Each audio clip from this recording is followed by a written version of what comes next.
হয়েছে, এই জন্য আমি এক্সামটি ধরবো। হ্যাঁ, 20 লাখের নিচে যখন হবে তখন হচ্ছে হ্যাঁ আর হ্যাঁ। আর এটা পুরোপুরি টাকা হচ্ছে ইয়া চলে যাবে, বুঝছো? ও, আচ্ছা। ভাইয়া 20 লাখের নিচে হইলে কি আমরা আয় হিসেবে দেখাবো না? ভাই আমার একটা প্রশ্ন ছিল। হ্যালো ভাইয়া, হ্যাঁ, বুঝি নাই, আবার বলো। আমার একটা প্রশ্ন ছিল। বলো বলো। কারেন্ট ভাইয়া, ও অনেকগুলার যদি এরকম শর্ত পূরণ না করে তাহলে কি হবে? এরকমই হবে? শুধু পোল্ট্রি ফার্মের ক্ষেত্রেই একটাই শর্ত, আর কোনো শর্ত নাই, ঠিক আছে? আচ্ছা ভাই, ওকে ভাই, ওকে। শুধু পোল্ট্রি ফার্ম, ওকে। ব্যাস সত্যটা কি ছিল ভাই, আরেকবার যদি বলতেন। আরেক বলো, আরেক কি বলবো আমি? আমাকে একটু প্রশ্নটা করো, তাহলে আমি বলে হ্যাঁ, দিতেছি। এখন হুম, বলো। বেশ পছন্দ করতাম। তোমার প্রশ্নই তো আমি বুঝতেছি না। না না হ্যাঁ, এই যে ওরা বললো না, কোয়েশ্চেন করলো যে 20 লাখ টাকার একটা বিষয় নিয়ে বললো, যে ওই জিনিসটা আমি প্রথম মানে আমার প্রবলেম, এটা বুঝতে পারি না, এটা কি নিয়ে কথা হচ্ছে, এটা জানতে চাচ্ছিলাম। ওটা হচ্ছে পোল্ট্রি ফার্মের টাকাটা কেন এক্সামটেড হয়েছে। পোল্ট্রি ফার্ম হচ্ছে 20 লাখ টাকা যদি তুমি ইনকাম করো, ওই 20 লাখ টাকার উপরে যখন যাবে তখনই তুমি ওই বাকি টাকাটাকে দেখাইতে পারো বা ইনকামে, কিন্তু 20 লাখের নিচ পর্যন্ত 20 লাখ পর্যন্ত তুমি 0 টাকা হচ্ছে, অর্থাৎ ইনকাম করলেও এটা ইনকাম হিসেবে দেখানো যায় না, মানে টাকাটা যায় না, ঠিক আছে? এটা এরকম অনেক আছে অঙ্ক, আমি ও সব আচ্ছা। অঙ্কই বলবো, ঠিক আছে? তাহলে দেখো 1 নাম্বার দেখো। বুঝতে পারছি ভাইয়া। Compute the taxable income from agriculture, Mr. Alom, from the following related to the year ended June. Sale of rice 2,50,000 টাকা, income from lease of agriculture 90,000 টাকা, ইনকাম ফ্রম টি গার্ডেন 50,000 টাকা, ইনকাম ফ্রম রাবার গার্ডেন 40,000 টাকা, income from sale of jute হচ্ছে 1 লাখ টাকা, income from sale of honey হচ্ছে 30,000 টাকা। তাহলে দেখো এখানে হচ্ছে উল্টা পাল্টা করে দিছে। তাহলে উল্টা পাল্টা করলে তোমাকে আগে কি করতে হবে, একটু সোজা করে নিতে হবে। তাহলে এটা হচ্ছে যাইবো প্রথমে ইনকাম ফ্রম প্রুফস, হেডলাইন দিতে হবে। তাহলে হেডলাইন দেওয়ার পরে ইনকাম ফ্রম রাইস এটা যাবে, তারপরে এটা যাবে income from sale of jute, অর্থাৎ সেল কথা যেটা থাকে এটা যায়, শুধু হানির ক্ষেত্রে যায় না। তাহলে এই দুইটা হচ্ছে আমার প্রুফস এর ক্ষেত্রে, বাকিগুলা হচ্ছে সরাসরি যাবে। তাহলে আমি জানি টি গার্ডেনের ক্ষেত্রে আমি নোটস লিখতে বলছিলাম, লিখছিলাম মনে হয় তোমরা। 60% হচ্ছে যাবে হচ্ছে কোথায়, 60% যাবে হচ্ছে এগ্রিকালচারে, আর বাকি যে অ্যামাউন্ট আছে ওই অ্যামাউন্ট যাবে হচ্ছে বিজনেসে, ঠিক আছে? মানে 40%। তাহলে রবার গার্ডেনের ক্ষেত্রেও ঠিক সেম, তার income from sale of honey এটা সরাসরি চলে যাবে। তাহলে দেখো, expense related to all this income are as follow. Land revenue হচ্ছে 10,000 টাকা, ক্রপ ইন্স্যুরেন্স প্রিমিয়াম হচ্ছে 10,000 টাকা, লোকাল ট্যাক্স 8,000 টাকা, অ্যালাউয়েবল ডেপ্রিসিয়েশন 15,000 টাকা, ইন্টারেস্ট অন মর্গেজ লোন 11,000 টাকা, maintenance cost for irrigation plant হচ্ছে 10,000 টাকা। এখন আমার নিচের লাইনটা খুবই জরুরি, বলছে when asking for proper book accounts, Mr. Alam failed to provide any supporting document, production cost, although the claim 2 lakh টাকা as a production cost। উনি বলছে উনি কিন্তু ব্যর্থ হয়েছে কি ওনার প্রপার অ্যাকাউন্ট দিতে, অর্থাৎ প্রপার অ্যাকাউন্ট উনি দিতে পারে নাই। কি করতে পারে নাই? দিতে পারে নাই, জানি তার কত টাকা হিসাব গেছে, মানে এই হিসাবটা তিনি দিতে ব্যর্থ হয়েছে। তিনি দাবি করছে তার কস্ট গেছে 2 লাখ টাকা, প্রোডাকশন কস্ট। তাইলে তো হইব না, ওনাকে আগে হচ্ছে ভালো করে রাখতে হবে হিসাব। হিসাব রাখার পর হচ্ছে যদি বলে 2 লাখ টাকা, তাহলে 2 লাখ টাকা গেছে, ঠিক আছে? এখন তো উনি হিসাব রাখতে পারে নাই, হিসাব রাখতেই তো ব্যর্থ উনি, হিসাব রাখতে কি ব্যর্থ। তাহলে ব্যর্থ যদি হয় তাহলে এখন আমরা অঙ্কটা দেখি।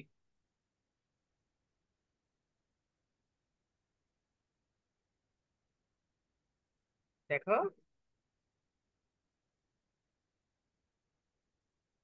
ইনকাম ফ্রম এগ্রিকালচার দিলাম, সেল অফ রাইস 2,50,000 টাকা, 50,000, সেল অফ জুট হচ্ছে 1 লাখ টাকা, income from lease of agriculture সরাসরি দিয়ে দিছি, আর দুইটা দিয়ে দিলাম। ইনকাম ফ্রম টি গার্ডেন ওই যে 60% বলছি, দিলাম 60%। Income from tea garden, tea garden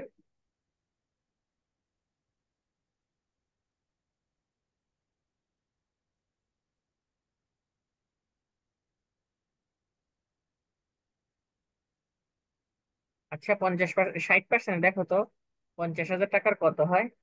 এটা তো অ্যামাউন্ট নয়, 90,000 কেমনি আবার হয়? 60% কত হয় দেখো তো, গাবলা আছে। 30,000। ও ঠিক আছে, মানে এটা তো হচ্ছে 90,000, উপরেরটা নিচেরটা আমি মুছে ফেলতেছি কেন। আচ্ছা 30,000, ঠিক আছে। তারপরে ইনকাম ফ্রম রাবার গার্ডেন, ঠিক সেম ভাবে দিছি। ইনকাম ফ্রম হানি দিয়ে দিছি সরাসরি। তাহলে হচ্ছে টোটাল ইনকাম হচ্ছে, মানে আমি যদি ইনকামের হিসাব করি তাহলে 5,48,000 টাকা। তাহলে সে ব্যর্থ হয়েছে। তাহলে ব্যর্থ হইলে প্রোডাকশন কস্ট হচ্ছে 3,50,000 টাকার 60% হচ্ছে 2,10,000 টাকা। এই 3,50,000 টাকা মূলত কোথায় হয়েছে? এটা হচ্ছে ইনকাম ফ্রম, এই যে সেল অফ প্রুফস এর উপরে, ঠিক আছে। সেল অফ প্রুফস যেখানে আছে সেটা থেকে উপরে কিন্তু প্রোডাকশন কস্ট হবে যখন সে একটা প্রপার অ্যাকাউন্ট দিতে না পারবে এক্সপেন্সের, ঠিক আছে। এক্সপেন্সের প্রপার অ্যাকাউন্ট যদি না দিতে পারে, তাহলে আমাদেরকে সেল অফ প্রুফস এর ওপর হচ্ছে আমাদেরকে নিতে হবে কি 60%, ওকে, সরি, হ্যাঁ ভাই 60%, এই ঠিক আছে। কথাটা বুঝি নাই। উনি যদি তার এই ইনকাম সোর্স যখন প্রকাশ করবে, তখন উনি যদি ঠিক মতন তার হিসাবটা না দিতে পারে, অর্থাৎ সে কত টাকা খরচ করছে সবকিছু মিলাইয়া, অর্থাৎ প্রোডাকশন কস্ট কত টাকা হয়েছে। প্রোডাকশন কস্টের ভিতরে কয়টা কস্ট থাকে? চারটা কস্ট থাকে। ওই চারটা কস্ট আমি জানি কি কি চারটা কস্ট বলতো। একটা হচ্ছে seeds and fertilizer, transportation cost, cultivation cost এবং অর্ডিনারি প্রসেসিং কস্ট। এই চারটা কস্টের ভিতরে সে যদি প্রপার ভাবে হিসাব না দিতে পারে, তাহলে তুমি প্রোডাকশন কস্ট ধরবা সেল অফ প্রুফস এর উপরে 60%। অর্থাৎ সেল অফ প্রুফস আগে বের করতে হবে, তারপরে 60% অ্যালাওয়েবল এক্সপেন্স দিতে হবে, অর্থাৎ প্রোডাকশন কস্ট, উৎপাদন খরচ যেটাকে বলে। এখন উনি নিচে বলছে প্রোডাকশন কস্ট 2,00,000 টাকা হয়েছে, কিন্তু সে তো প্রপার ডকুমেন্ট সাবমিট করতে পারে নাই। সেজন্য এই রুলস তার জন্য প্রযোজ্য হবে। ঠিক আছে, বুঝতে পারছো কিনা? বুঝতে পারছো? তাহলে দেখো পরে জি আমার ভাই। রেন্ট রেভিনিউ 10,000 টাকা, ক্রপস ইন্স্যুরেন্স প্রিমিয়াম হচ্ছে 10,000 টাকা, লোকাল ট্যাক্স 80,000 টাকা, অ্যালাওয়েবল ডেপ্রিসিয়েশন 15,000 টাকা, ইন্টারেস্ট অন মর্গেজ লোন 11,000 টাকা, maintenance cost of irrigation plant হচ্ছে 10,000 টাকা। এই সবগুলো হচ্ছে খরচ, খরচ করে 2,40,000 টাকা। তো 2,40,000 থেকে 2,74,000 টাকা হচ্ছে আমার মূলত কি বলতো, টোটাল ইনকাম ফ্রম এগ্রিকালচার। তোমার কোনো আওয়াজ হয় সেজন্য।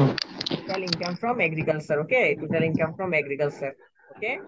তাহলে এই অঙ্কটা একটু ছবি তুলে নাও, আমি পরে আরেকটা অঙ্ক দেখাই দিতেছি, তিনটা অঙ্ক থাক আজকে। রেকর্ড হইতেছে রে ভাই, রেকর্ড কি হইতেছে? আচ্ছা ভাইয়া, প্রোডাকশন কস্ট ঠিকভাবে হ্যাঁ, দিলে এটা কিভাবে বলবো? এটা কি ব্যাংকে ব্যাংকে চারটা আইটেম গুলা কি দেওয়া থাকবে? চারটা দেয়া থাকবে, তখন এই যে তোমার এত টেনশন করার কিছু নেই। এটা কিভাবে তুমি বুঝবা? এটা হচ্ছে একবার সিম্পল ভাবে বুঝবা। কিভাবে বুঝবা আমি বলি। তোমার অঙ্কে যখন প্রোডাকশন কস্ট গুলা থাকবে, তখন বলবে প্রপার অ্যাকাউন্ট হিসাব রাখছে।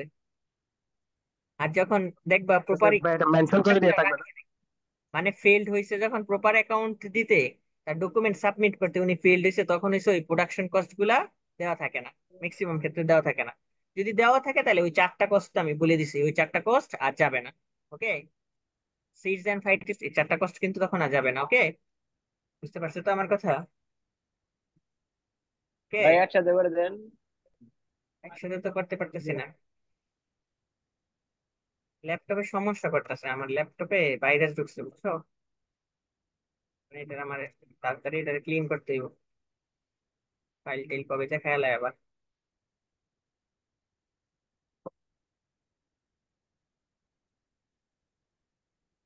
তা পুরাটা একটা পেজে আসে না, অল্প বড় না। নাও দুইটা নাও। আরে ভাই, কাজই করে না দিক, কিছু বুঝতেছি না আমি। ফার্স্ট ইয়ার পরীক্ষা তো অক্টোবর মাসে, তোমাদের থার্ড ইয়ার পরীক্ষা হবে নভেম্বর মাস। নভেম্বর না হলে ডিসেম্বর হইব, ডিসেম্বর হবে। নভেম্বরে হইব সেকেন্ড ডিসেম্বরে ইয়ার, ভালো। আর ডিসেম্বরে তোমাদের হইব, ডিসেম্বরে তোমাদের হইলে আর জানুয়ারি থেকে ফোর্থ ইয়ার। ফোর্থ ইয়ার হওয়ার সম্ভাবনা ডিসেম্বরেই, অর্থাৎ ডিসেম্বরে হইলো তাহলে তো 15 তারিখে। ডিসেম্বরে। ক্লাসের ডিউরেশন গুলা দিব, মানে গ্যাপটা দিব কম, 2-3 দিন বেশি হলে। আচ্ছা ঠিক আছে, পরে দেখো, 2 নাম্বার দেখো। Following are the agriculture income mister Ferdous for the income year ended 30 2000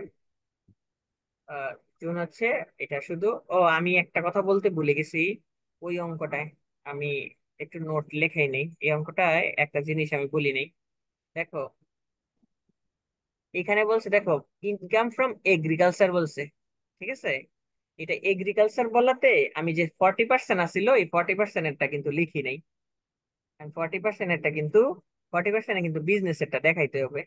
এই বিজনেস কিন্তু আমি দেখাই নাই, ঠিক আছে। বিজনেস এরটা আমি দেখাই নাই, 40% বলে নাই, শুধু এগ্রিকালচার বলছে। শুধু এগ্রিকালচার থেকে তার আয় হয়েছে কতটুকু, এই কথাটা বলছে। এগ্রিকালচার যদি বলে, আমার কথা শোনো, এটা একটু তোমরা নোটটা লিখে রাখো। ফর্মাল, ফার্মার কথাটা লেখা থাকে, ঠিক আছে, ফার্মার কথাটা লেখা থাকে। তারপরে হচ্ছে only agriculture, only agriculture, income from agriculture যদি বলা থাকে, তাহলে শুধুমাত্র কৃষি আয় বুঝায়। শুধুমাত্র কৃষি আয়, এখানে কিন্তু দুইটা আয় হয়েছে। একটা হচ্ছে ব্যবসা, গার্ডেন, আর হচ্ছে টি গার্ডেন, এই দুইটা জিনিস, ঠিক আছে। টি গার্ডেন আর হচ্ছে রবার গার্ডেন, এই দুইটা গার্ডেন কিন্তু বিজনেসে যাওয়ার কথা। কিন্তু অঙ্কে আমি কিভাবে বুঝছি জানি এটা হচ্ছে এগ্রিকালচার হবে। সেটা হচ্ছে, যদি অঙ্কে ফার্মার লেখা থাকে, অনলি এগ্রিকালচার লেখা থাকে, ইনকাম ফ্রম এগ্রিকালচার বলা থাকে, ইনকাম ফ্রম এগ্রিকালচার বলা থাকে, তাহলে আমাকে শুধুমাত্র কৃষি খাতের যে আয়টা, যে চারটা আমি দেখাইছি, ওই চারটা হবে শুধু। ওকে, আমার কথা কি বুঝছো, আমি কি বুঝাইতে চাইছি? আমার কথা কি তোমরা বুঝতে পারছো কিনা? ভাই এটা আবার বলেন। ফার্মার কথা, অনলি এগ্রিকালচার কথাটা থাকে, ইনকাম ফ্রম এগ্রিকালচার যদি কথা লেখা থাকে, তাহলে শুধুমাত্র ইনকাম ফ্রম এগ্রিকালচারের যে পার্ট, ওই পার্টটা হবে, ঠিক আছে। ইনকাম ফ্রম এগ্রিকালচারের শুধু পার্টটা হবে। ওকে, আমি এটা বলি নাই, আমি প্রথম লাইনটা স্কিপ করে গেছিলাম, তাই এখানে এখন আমি নিচের লাইনটা গেছি, তো নিচের অঙ্কে গিয়ে দেখি ব্যাপারটা করছে। আচ্ছা, ঠিক আছে, এই যে দেখো, ইনকাম ফ্রম এগ্রিকালচার লেখা আছে। ওকে, এটা মনে রাখবা, কিন্তু প্যাচ লাগাইও না কিন্তু। আমি কিন্তু এখানে বিজনেস এটা করি নাই, আমি কিন্তু পরের অঙ্কে বিজনেস করবো। আচ্ছা দেখো, 2 নম্বর অঙ্কে কি বলছে, for the agriculture income from Ferdous. Ferdous, আরেকটা কথা মনে রাখবা, যদি অঙ্কের মধ্যে tea garden, rubber garden, ferry guard, এই কথাগুলো যদি লেখা না থাকে, তাহলে মনে করবা এটা সম্পূর্ণ হচ্ছে এগ্রিকালচার। কি কি থাকবে না, ফেরি গেট, তারপরে হচ্ছে তোমার রাবার গার্ডেন, টি গার্ডেন, এই তিনটা কথা যদি লেখা না থাকে, তাহলে তুমি বুঝতে পারবা এটা হচ্ছে সরাসরি ইনকামের কথা বলা হয়েছে। ওকে, ফার্মার কথা লেখা থাকতে পারে, অনলি এগ্রিকালচার লেখা থাকতে পারে, নেক্সট হচ্ছে তোমার লেখা থাকতে পারে ইনকাম ফ্রম এগ্রিকালচার, এই কথাটা লেখা থাকলে বুঝবা। ওই কথাগুলো থাকলেও আমার শুধুমাত্র কৃষিক্ষেত্রে আয়টাকে করবো। ওকে, following the are the agricultural income from Mr. Ferdos for the income year ended 3 June. 30 June বলছে সেল অফ পেডি 1,80,000 টাকা, সেল অফ জুট হচ্ছে 1 লাখ টাকা, সেল অফ রবি ক্রপস 80,000 টাকা, ইনকাম ফ্রম বর্গা 40,000 টাকা, ইনকাম ফ্রম পোল্ট্রি ফার্ম 50,000 টাকা, income from sale of honey হচ্ছে 30,000 টাকা। এটা তো আগের অঙ্ক হয়েছে। 2 নম্বর হোমওয়ার্ক করো, 2 নম্বর হোমওয়ার্ক করবা। ওকে, আমি শীটটা তোমাদেরকে দিয়ে দিতেছি। 2 নম্বর পারবা, আমি আর আজকে ক্লাস নিলাম না, আমরা নেক্সট ক্লাসে 2 নম্বর হোমওয়ার্ক করবা, ঠিক আছে। আমি আর একটা দেখি হোমওয়ার্ক দিতে পারি কিনা। আচ্ছা, একটাই করো, প্রথম দিন তো, প্রথম অঙ্কগুলো একটু মেমোরাইজ করো, বুঝছো? ঠিক আছে, আল্লাহ হাফেজ। কালকে তো আমি নিতে পারবো না ক্লাস, পরের দিন নেবো ইনশাল্লাহ।